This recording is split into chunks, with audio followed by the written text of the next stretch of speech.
Baik, bismillahirrahmanirrahim. Assalamualaikum warahmatullahi wabarakatuh. Jadi kami dari kelompok 5 akan membawakan materi tentang kepemimpinan mutu pendidikan agama Islam. Nah, saya Abdullah Wais Al-Qarni akan menjelaskan faktor-faktor apa saja yang mempengaruhi efektivitas kepemimpinan mutu pendidikan agama Islam. Adapun faktor yang pertama yaitu kompetensi kepribadian. Jadi kompetensi kepribadian ini pemimpin pendidikan agama Islam sangat menentukan kredibilitas dan pengaruhnya. Seorang pemimpin harus memiliki akhlak mulia dan tanggung jawab dan sifat disiplin serta sifat yang bijaksana sesuai dengan nilai-nilai Islam. Yang kedua, kompetensi manajerial. Jadi pemimpin yang efektif harus memiliki kemampuan manajerial yang tangguh, termasuk perencanaan yang strategis, pengelolaan sumber daya manusia, keuangan, dan infrastruktur pendidikan. Jadi kompetensi manajerial ini memungkinkan pemimpin mengoptimalkan penggunaan berbagai sumber daya untuk mencapai visi misi pendidikan Islam. Adapun faktor yang ketiga yaitu gaya kepemimpinan. Jadi transformasional kepemimpinan yang mampu menginspirasi, memotivasi, dan menggerakkan inovasi sangat dibutuhkan dalam pendidikan agama Islam. Jadi gaya kepemimpinan ini memungkinkan pemimpin tidak hanya sebagai pengelola administratif, tetapi sebagai agen perubahan yang mendorong peningkatan kualitas pembelajaran secara berkelanjutan di agama Islam. Adapun faktor keempat yaitu pengembangan kurikulum dan pembentukan karakter. Seorang pemimpin pendidikan agama Islam harus memberi perhatian khusus pada pengembangan kurikulum yang relevan dengan kebutuhan zaman, namun tetap berakar pada nilai-nilai Islam. Faktor yang kelima, kemampuan komunikasi dan motivasi. Jadi kompetensi komunikasi sangat penting agar visi misi dan tujuan lembaga dapat dipahami dan dijalankan oleh seluruh civitas pendidikan. Baik, mungkin itu saja penjelasan dari saya. Selanjutnya akan dibawakan oleh pemateri selanjutnya. Baik. Perkenalkan, nama saya Herdianto. Saya akan melanjutkan materinya. Jadi bagian B, strategi pemimpin pendidikan agama Islam untuk meningkatkan mutu pendidikan. Seorang pemimpin pendidikan agama Islam punya peran besar dalam menentukan kualitas pendidikan. Nah, ada beberapa strategi yang bisa diterapkan supaya mutu pendidikan menjadi meningkat. Yang pertama, soal kurikulum. Pemimpin harus aktif mengajak para guru dan pakar pendidikan untuk menyusun kurikulum yang sesuai dengan perkembangan zaman. Bukan cuma fokus ke pelajaran agama, tetapi juga dikaitkan dengan ilmu pengetahuan dan teknologi. Jadi siswa bukan hanya pintar ngaji, tapi juga siap menghadapi dunia modern. Kurikulum juga perlu sering dievaluasi supaya tetap relevan. Yang kedua itu peningkatan kualitas guru. Guru itu kunci utama keberhasilan pendidikan. Mahakarya pemimpin perlu mengadakan pelatihan rutin, workshop, atau seminar untuk meningkatkan kemampuan guru, baik dalam mengajar maupun penguasaan materi agama. Kalau gurunya berkualitas, pembelajaran juga pasti lebih hidup dan bermakna. Yang ketiga, memanfaatkan teknologi. Di era digital, pemimpin harus mendorong penggunaan teknologi dalam pembelajaran, seperti media digital, video pembelajaran, atau kelas online. Ini bisa bikin belajar agama jadi lebih menarik dan tidak membosankan. Selain itu, teknologi juga memudahkan evaluasi dan akses dari pembelajaran. Dan yang keempat, bekerja sama dengan ulama dan masyarakat. Pemimpin juga perlu menjalin hubungan dengan tokoh agama dan masyarakat sekitar. Dengan begitu, pembelajaran agama bisa lebih nyata dan sesuai dengan kondisi lingkungan siswa. Kegiatan seperti ceramah, kajian, atau pesantren kilat bisa jadi media belajar yang efektif. Dan yang kelima, evaluasi terus-menerus.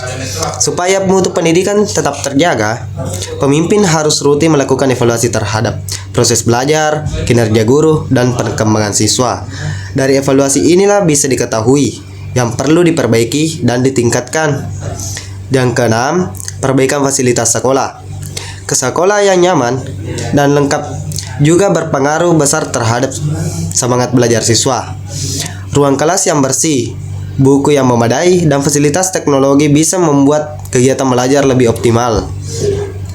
Dan yang ketujuh, kegiatan ekstrakurikuler Islami. Selain belajar di kelas, kegiatan seperti rohis, tilawah, dakwah, dan seni Islami juga penting. Kegiatan ini bisa membentuk karakter mental dan jiwa pemimpin siswa beserta nilai-nilai Islam. Jadi, kalau strategi ini dijalankan dengan baik dan konsisten, pendidikan agama Islam nggak cuma melahirkan siswa yang pintar, tetapi juga berakhlak mulia dan punya iman yang kuat. Baik, terima kasih. Baik, Assalamualaikum warahmatullahi wabarakatuh. Alhamdulillahirrahmanirrahim. Assalatu wassalamu ala asyrafil anbiya'i wal mursalin Sayyidina Muhammadin wa ala alihi wa sahbihi ajma'in, amma ba'd. Baiklah, saya akan melanjutkan materi dari teman saya, yaitu bagian C, bagaimana tantangan yang dihadapi pemimpin dalam mengelola pendidikan agama Islam di era modern. Dalam era modern, pemimpin pendidikan agama Islam menghadapi berbagai tantangan kompleks yang membutuhkan strategi adaptasi dan inovasi. Adapun beberapa tantangan utama yang dihadapi oleh pemimpin dalam mengelola pendidikan agama Islam di era digital dan globalisasi, yaitu meliputi yang pertama, tantangan teknologi dan digitalisasi. Era digital membawa perubahan besar dalam proses belajar mengajar, di mana pemimpin harus mampu mengelola penggunaan teknologi secara efektif. Tantangannya mencakup kesenjangan digital, literasi teknologi yang masih rendah, dan tenaga pendidik, serta penggunaan teknologi yang sesuai dengan nilai-nilai Islam. Yang kedua, perubahan budaya nilai sosial.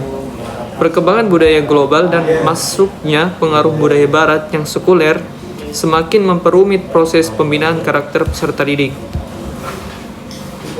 Pemimpin mesti mampu menjaga identitas keislaman lembaga pendidikan Islam, sekaligus menyikapi perubahan sosial yang cepat tanpa kehilangan esensi ajaran Islam. Mereka harus menanamkan kedalaman nilai spiritual serta memperkuat karakter peserta didik agar tetap berpegang teguh pada ajaran agama Islam. Yang ketiga, menjawab tantangan validasi nilai tradisi. Dengan munculnya tantangan modernisasi dan sekularisasi, pemimpin pendidikan agama Islam dihadapkan pada persoalan mempertahankan nilai-nilai inti agama, sekaligus menyesuaikan diri dengan era yang semakin terbuka. Mereka harus mampu menyusun strategi pembinaan karakter dan keimanan yang relevan tanpa kehilangan identitas keislaman yang fundamental. Yang keempat, kompleksitas manajemen dan kepemimpinan. Manajemen pendidikan di era modern tidak hanya menyangkut pengelolaan administratif, tetapi juga mengedepankan inovasi dalam pengembangan kurikulum, metode pembelajaran, dan proses evaluasi. Pemimpin harus mengelola sumber daya manusia secara efektif, meningkatkan kualitas tenaga pendidik, dan mengintegrasikan pendekatan pedagogis yang inovatif, terutama dalam penerapan kurikulum berbasis ICT dan multimedia. Mereka juga harus mampu membangun budaya berkinerja tinggi, kolaboratif, dan inovatif dalam satu lingkungan pendidikan yang dinamis. Yang kelima, tantangan dalam penguatan nilai-nilai Islam dan etika. Dalam konteks globalisasi, tantangan utama adalah menjaga agar nilai-nilai Islam tetap menjadi landasan utama dalam semua aspek. Pemimpin harus mampu menyusun kebijakan dan program yang menanamkan karakter keislaman yang kokoh, serta mengatasi pengaruh nilai-nilai sekuler yang masuk ke dalam lingkungan pendidikan. Peningkatan kapasitas dan ketahanan spiritual pemimpin serta tenaga pendidik itu sangat penting. Yang keenam, tantangan penerapan kebijakan dan regulasi. Pengelolaan mutu pendidikan Islam juga harus diwarnai oleh tantangan regulasi dan kebijakan dari pemerintah yang sering berubah, serta perbedaan persepsi tentang konsep pendidikan karakter Islami. Pemimpin perlu bersinergi, pemimpin perlu mampu melakukan inovasi kebijakan yang sesuai konteks, serta mampu bersinergi dalam berbagai pemangku kepentingan untuk menciptakan sistem pendidik yang berkelanjutan dan berkualitas. Jadi secara keseluruhan, keberhasilan pemimpin pendidikan agama Islam dalam mengelola tantangan ini sangat bergantung pada kemampuan beradaptasi, inovasi, serta komitmen untuk menjaga nilai-nilai keislaman dalam setiap kebijakan dan praktik pengelolaan. Pemimpin harus terus belajar dan mengembangkan kapasitas diri agar mampu menjadi agen perubahan yang efektif di era digital ini.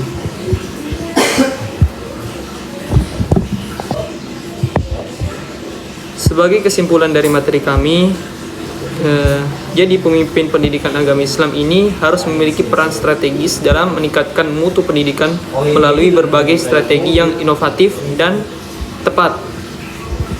Beberapa strategi utama meliputi yaitu revisi dan penyempurnaan kurikulum agar relevan dengan perkembangan zaman, serta meningkatkan kompetensi dan profesionalisme. Pemanfaatan teknologi, informasi, dan media digital menjadi sangat penting dalam proses pembelajaran di era digital, memungkinkan penyebaran ilmu dan nilai-nilai Islam secara lebih luas dan efisien. Baik, mungkin itu saja materi yang bisa kami sampaikan. Kurang lebihnya kami mohon maaf. Kami akhiri. Wallahu muwaffiq ila aqwamit thariq. Billahi taufiq was sa'adah. Wassalamualaikum warahmatullahi wabarakatuh.